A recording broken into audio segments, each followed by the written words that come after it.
ಗೆಳೆಯರೇ, ಹಿಂದೂ ಪುರಾಣದಲ್ಲಿ ನಮಗೆ ಕಾಣುವ ಕನಸುಗಳು ಕೆಲವು ಶುಭ ಮತ್ತು ಅಶುಭ ಸೂಚನೆಗಳನ್ನು ನೀಡುತ್ತವೆ ಎಂದು ಹೇಳುತ್ತಾರೆ. ಬನ್ನಿ ಹಾಗಾದರೆ ನಾವು ಕಾಣುವ ಕನಸಿನಲ್ಲಿ ಶುಭ ಮತ್ತು ಅಶುಭ ಸೂಚನೆಗಳೇನೆಂದು ತಿಳಿಯೋಣ. ಮೊದಲನೆಯದಾಗಿ, ಕುಂಕುಮವನ್ನು ನೋಡಿದ ಹಾಗೆ ಕನಸು ಬಿದ್ದರೆ ಕೀರ್ತಿ ಅಥವಾ ಅದೃಷ್ಟ ಎನ್ನುತ್ತಾರೆ. ಎರಡನೆಯದಾಗಿ, ಅಡುಗೆ ಮನೆ ಕನಸಲ್ಲಿ ನೋಡಿದರೆ ಭೋಜನ ಪ್ರಾಪ್ತಿ, ಸಾಲದಿಂದ ಮುಕ್ತಿ ಎಂದು ಹೇಳಲಾಗುತ್ತದೆ. ಮೂರನೆಯದಾಗಿ, ದೇವಸ್ಥಾನ ಕನಸಲ್ಲಿ ಕಂಡರೆ ಶುಭ ಕಾಲ ಬರುತ್ತಿದೆ ಎಂದು ಅರ್ಥ. ನಾಲ್ಕನೆಯದಾಗಿ, ಶುದ್ಧ ನೀರು ಕನಸಿನಲ್ಲಿ ಕಂಡರೆ ಅದೃಷ್ಟ ಶುರುವಾಗುತ್ತಿದೆ ಎಂದು ಅರ್ಥ. ಐದನೆಯದಾಗಿ, ಅಶುದ್ಧ ನೀರು ಕನಸಿನಲ್ಲಿ ಕಂಡರೆ ಕೆಟ್ಟ ಸುದ್ದಿ, ನಷ್ಟ, ದುಃಖ ಎಂದು ಅರ್ಥ. ಆರನೆಯದಾಗಿ, ನಿಧಿಯನ್ನು ಕನಸಲ್ಲಿ ಕಂಡರೆ ಸಂಪತ್ತು ನಿಮ್ಮ ಸ್ವಂತವಾಗುತ್ತದೆ. ಏಳನೆಯದಾಗಿ, ಗಂಧವನ್ನು ಕನಸಲ್ಲಿ ಕಂಡರೆ ಶುಭ ಸಂಕೇತ.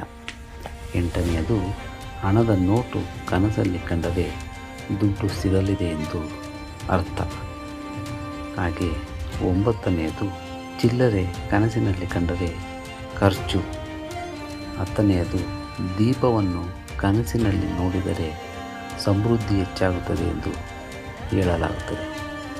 ಹಾಗೆಯೇ 11ನೆಯದು, ಹೂವುಗಳು ಕನಸಲ್ಲಿ ಕಂಡರೆ ಒಳ್ಳೆಯ ಆರೋಗ್ಯ ಪ್ರಾಪ್ತಿಯಾಗುತ್ತದೆ.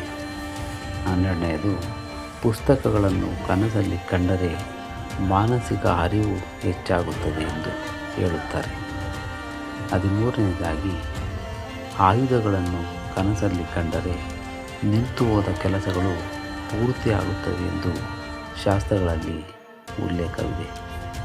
ಅದೇ ರೀತಿ 14ನೆಯದಾಗಿ, ಕನಸಿನಲ್ಲಿ ಕಾಗೆ ನೋಡಿದರೆ ಎಚ್ಚರಿಕೆಯಿಂದ ಇರಬೇಕು ಎಂದು ಹೇಳುತ್ತಾರೆ.